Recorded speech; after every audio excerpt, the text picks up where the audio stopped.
Գոչված ինչ տեղեկություններ են ձեզ հայտնի այս պահին, ինչ գործի շրջանակում են դիմակայորված եւ ավտոմատներով զինված այս ուժայինները ներխուժել Գագիկ Ծառուկյանի բնակարան։ Առ այս պահը մենք որևէ տեղեկատվության չենք տիրապետում ցավոք սրտի, որովհետև տեսնում եք, թե ինչ գաղտնիության եւ ինչ այսպես մարտաֆիլմ հիշեցնող մոտիվներով է անցկացվում այս ամեն ինչը, խուզարկությունը, որը Գագիկ Ծառուկյանի բնակարանում մեկնարկել է վաղ առավոտյան 7:16, ինչպես առիթ ունեցել եմ արդեն ասելու, այս պահին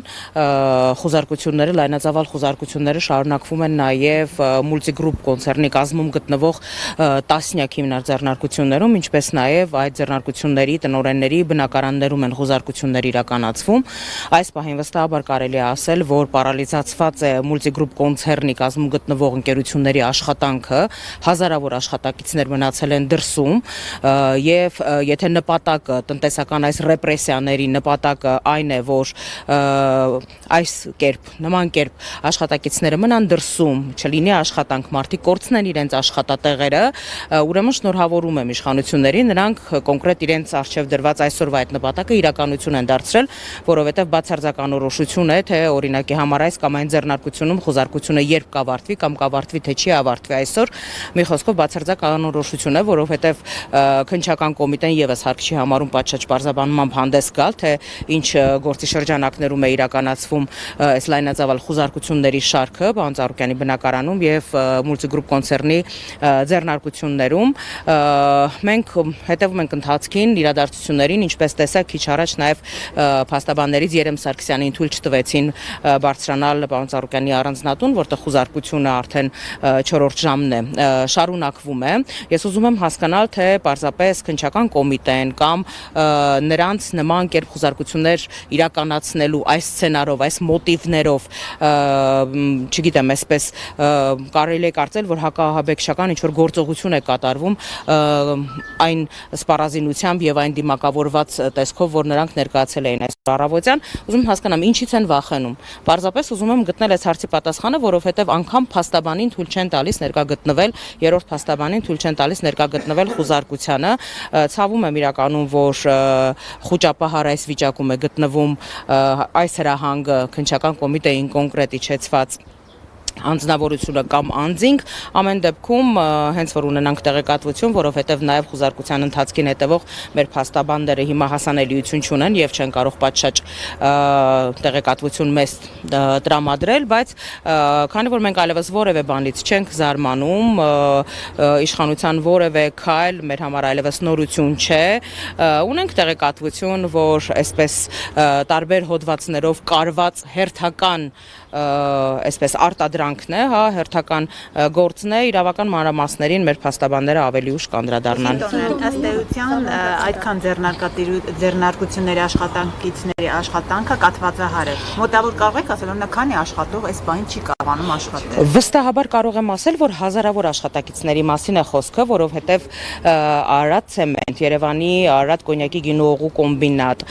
Օլիմպավան, Multi Wellness համալիր, բազմաթիվ հյուրանոցներ, Ծաղկաձորի Multi Rest հյուրանոցը, Multi Grand հյուրանոցը,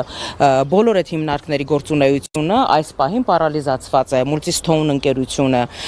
ու այստեղ բացի նրանից, որ այդ ընկերությունների աշխատանքն է պարալիզացված, այստեղ նաև խայտարակ նախադեպի հետ գործ ունենք, որովհետև օրինակ Օլիմպավանից, սենյակներից դուրս են հրավիրել կամ ավելի շուտ դուրս են բերել միջազգային տարբեր մրցելույթների նպատակով ուսումնամարզական հավաքներ Հայաստանում անցկացնող մի շարք տարբեր մարզաձևերի մարզիկների։ Սա հասկանալի է, չէ, որ սա միջազգային սկանդալ է։ Հասկանալի է, չէ, որ միջազգային օլիմպիական կոմիտեն, համապատասխան մարզական ֆեդերացիաները բնական է, որ ուշադրություն են հրավիրելու այս հանգամանքի վրա։ Այսինքն մարզիկներ են, ովքեր գտնվում են Հայաստանում ուսումնամարզական հավաք անցկացնելու համար։ Ես իհարկե հասկանում եմ, որ այսպես այդ խուզարկությունները իրականացնող մարմինները երբեմն եւ շատ հաճախ մղոններով հեռու են լինում տրամաբանությունից կամ այսպես տարրական քթիծակ ունենալու ունակությունից, բայց կարծում եմ, որ երկրի միջազգային վարկի ու հեղինակության հետ նման խայտառակ ձևով խաղալը այլևս իշխանությունների համար դարձել է օրակարգային։ Արդյոք սա ճնշում է Գագիկ Ծառուկյանի նկատմամբ նաև ընկերություններում խզարկություններ անցկացնում։ Վստահաբար սա այսպես քաղաքական, տնտեսական տերորի հերթական դրսևորումներից մեկն է, որովհետև տարատեսակ այսպես անոնսներ անելուց հետո, օրեր շարունակ տարատեսակ անոնսներ անելուց հետո, այսօր արդեն լծվել են աշխատանքի, կրկնում եմ, մեր համար օրինաչափ է սա, սպասելի էր այս ամեն ինչը, եւ մնացածի մասին արդեն հաջորդիվ կխոսենք, երբ որ կունենանք տեղեկատվություն, թե կոնկրետ որ հոդվածներով եւ որ այսպես մտածածին ու հորինված գործերով են հարուցվել այս վարույթները։ Տեղեկությունների փողերի լվացման մասին է խոսքը։ Մենք եւս մամուլից ենք տեղեկացել, բնականաբար որևէ կերպ սա չեմ մեկնաբանելու, որովհետեւ Գագիկ Ծառուկյանը ձեռնարկատիրական գործունեությամբ չի զբաղվում, արդեն մի քանի տասնամյակ է Գագիկ Ծառուկյանին պատկանող ընկերությունները, այսինքն այն ընկերությունները, որտեղ Գագիկ Ծառուկյանը ունի բաժնեմասեր, շուրջ 2 տասնամյակ հանձնված են հավատարմագրային կառավարման, եւ եթե հաշվի առնենք, որ նախորդ անգամ, երբ որ պարոն Ծառուկյանի ելքը արգելվել էր օդանավակայանում, կոնկրետ այդ վարույթի շրջանակներում այնքան մտածածին մեղադրանք էր, կարծում եմ, որ նմանատիպ ինչ-որ մի բան է լինելու, ընդամենը նպատակը Գագիկ Ծառուկյանի նկատմամբ ճնշումներ գործադրելն է,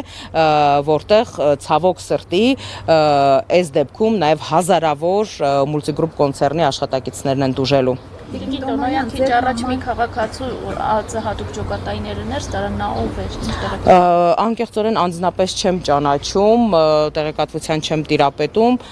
ենթադրում եմ, որ տարածքի միգուցե աշխատակիցներից ինչ-որ մեկն է եղել։ Տոնոյան, ձեր համար սպասելի չէր այս ամբողջ գործընթացը, հատկապես այն դեպքում, երբ ընտրության արդյունքները դեռևս հայտնի չէին, բայց իրավապահները քրեական գործ հարուցեցին ու այդպես հաշվի չառնելով, որ ունի անձեռնամխելիություն Գագիկ Ծառուկյանը պատրաստ է։ Տեսեք, մեկ անգամ օրենքը ոտնահարվեց, այո, կոպտագույն կերպով, երբ Գագիկ Ծառուկյանը տիկնոջ հետ մասնավոր այցով պետք է մի քանի օրով մեկներ եւ նրա ելքի իրավունքը փաստորեն սահմանափակված էր, կրկնում եմ, այնպիսի մի գործի շրջանակներում, որը որևէ աղերս չուներ պարոն Ծառուկյանի հետ, այն իմաստով, որ հարկերից խուսափելու հետ կապված ինչ որ այսպես մտածածին հորինված քրեական գործեր, որտեղ Գագիկ Ծառուկյանը կրկնում եմ, որ ունի սեփականատիրոջ, այսինքն բաժնեմասերի սեփականատիրոջ կարգավիճակ եւ որևէ դեպքում ինքը հավատարմագրային կառավարման հանձնված ընկերության այսպես թերությունների հետ որևէ առնչություն, անմիջական առնչություն չէր կարող ունենալ։ Իսկ ինչ վերաբերվում է կոնկրետ այս գործընթացին, որը այսօր մեկնարկել, մեր համար իհարկե սպասելի էր, որովհետեւ քանզի ԿՀ-ին արդեն իսկ դիմել էին պարոն Ծառուկյանին անձեռնմխելիությունից զրկելու հարցի հետ կապված, մեզ համար սպասելի էր, որ Սահմանադրական դատարանի որոշումից անմիջապես հետո այս գործընթացը մեկնարկելու է եւ կենտրոնական ընտրական հանձնաժողովն էլ չէր քննել այդ հարցը անձեռնմխելիությունից զրկելու,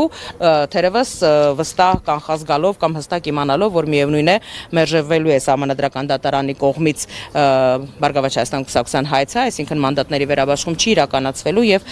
Գագիկ Ծառուկյանը ավտոմատ կերպով այլևս հունիսի 4-ից հետո չունենալու անձեռնմխելի կարգավիճակ որպես պատգամավորության թեկնածու, այդ իսկ պատճառով նրանք վաղ առավոտյան 7:16 սկսել են իրենց հարձակում խուզարկությունը։ Տիկին Տոնոյան, ամբողջ նախընտրական քարոզարշավի ընթացքում Նիկոլ Փաշինյանը անդրադառնում էր Գագիկ Ծառուկյանին, ասում էր պետք է առանձնատունը վերցնենք տանք ծերերին, պետք է բանտում հայտնվի, նրա տղային էր անդրադառնում։ Ի սկզբանե սա հրահանգ էր իրավապահներին, որպեսզի նրանք նախապատրաստվեն նման գործընթացներին։ Տեսեք, Նիկոլ Փաշինյանը այլևս դարձել է անոնսների շատ մեծ մասնագետ։ Եթե մենք նախադեպերը նայենք, ամբողջ նախընտրական քարոզարշավի ժամանակահատվածի հետ կապված, տարբեր գործիչների հետ կապված Նիկոլ Փաշինյանը անոնս է անում եւ հետո օրեր անց քրեական գործը կարվում է համապատասխան դրվագներով։ Սա առաջին նախադեպը չէ, այո, Գագիկ Ծառուկյանի այսպես Գագիկ Ծառուկյանին ունե զրկելու, տարբեր տեսակի ռեպրեսիաների ենթարկելու վերաբերյալ սպառնալիքները ամբողջ քարոզարշավի ընթացքում շարունակական են եղել եւ բնականաբար այս գործողությունները, այդ սպառնալիքները ցանկացած գնով կյանքի կոչվելուն են միտված։ Տիկին Համեցեք։ Դրոն շոուների զորահանդեսի վերաբերյալ կուսակցության հայտարարությունից հետո շարունակել եք հետամուտել այդ հարցերով իրավապահպաններին եւ այլն։ Դրա հետ կապված հայտարարություն արել են այլ քաղաքական ուժեր։ Մենք նախորդին հայտարարություն ենք արել ՍԴ-ի որոշումից հետո ուժեղ Հայաստան կուսակցությունների դաշինքի, ԲՎՌ-ի, ինչպես նաև Հայ ազգային կոնգրեսի հետ համատեղ հայտարարություն արդեն իսկ արել ենք հետընտրական գործընթացներում համագործակցության պլատֆորմ ձևավորելու հետ կապված։ Իդեպ նաև ուզում եմ շնորհակալություն հայտնեմ մեր բոլոր այն գործընկերներին, տարբեր քաղաքական ուժերի, ովքեր վաղ առավոտից զանգահարում են, իրենց աջակցության խոսքերն են հղում։ Շնորհակալություն եմ հայտնում բոլոր քաղաքական ուժերի ներկայացուցիչներին, ինչպես նաև մեր հայրենակիցներին, նաև միջազգային կառույցների ներկայացուցիչներին, ովքեր մտահոգված են ստեղծված իրավիճակով։ Իսկ ինչ վերաբերում է մնացածին, իրականում կոնկրետ մենք ունենք այս պահին խնդիր, որի լուծման ուղղությամբ շարժվում ենք, մնացած անելիքների մասին հաջորդ թիվ կհայտարարենք։ Կներեք, ես ուշ միացա ենթադրում եմ անդրադարձած կլինեք, բայց կխնդրեմ արձագանքեք այս process-ի գնահատականը ինչպիսին է, դուք սա արդյոք կապում եք այն հայտարարությունների հետ, որ նախընտրական ամբողջ փուլում եւ նաեւ հետընտրական փուլում հնչեցնում էր վարչապետ Նիկոլ Փաշինյանը։ Բնականաբար արդեն իսկ ասել եմ, որ կոնկրետ տնտեսական ու քաղաքական այս ռեպրեսիաները, որոնք այս պահին եւ այսօր կյանքի են կոչվում Գագիկ Ծառուկյանի նկատմամբ, սրանք ընդհանրապես նախընտրական քարոզարշավի ընթացքում Նիկոլ Փաշինյանի իրականացրած անոնսի կենսագործումն է, որովհետեւ տարբեր այսպես նախադեպեր ունեցել են եւ ականատես են եղել, որ Նիկոլ Փաշինյանը այսպես քաղաքական հաշվեհարդարների վերաբերյալ անոնսներ է անում, այնուհետև այս կամ այն պատկան մարմինը եւ կառույցը կենսագործում է Նիկոլ Փաշինյանի ցանկություն հանձնարարականները։ Տիկին Տոնոյան, տարբեր ընկերություններում դուք եք հայտնել, որ խուզարկություններ են, այս պահին կան տեղեկություններ, ինչ որ տեղերում ավարտվել են խուզարկությունները, ինչ են արել, Անընդհատ տեղեկատվությունը այսպես թարմացվում է, մի քանի տնօրենների բնակարաններում գիտեմ, որ խուզարկությունները ավարտվել են, բայց հիմնականում օրինակ Multi Wellness մարզարողջարանային համալիրի տնօրենի բնակարանում ավարտվել է խուզարկությունը, տնօրենը այս պահին Multi Wellness-ում է արդեն գտնվում, որ իր բնակարանի խուզարկությունից հետո արդեն մասնակցում է իր այսպես այն հիմնարկի խուզարկությանը մի խոսքով այսպես տեղեկատվությունը անդադ թարմացվում է, գիտեմ, որ Արարատ ցեմենտում գործընթաց է իրականացվում այս պահին, Multi-Tabak ընկերությունում է իրականացվում գործընթաց, երբ որ նոր մանրամասների տիրապետ եմ, անպայմանորեն ձեզ կտեղեկացնեմ։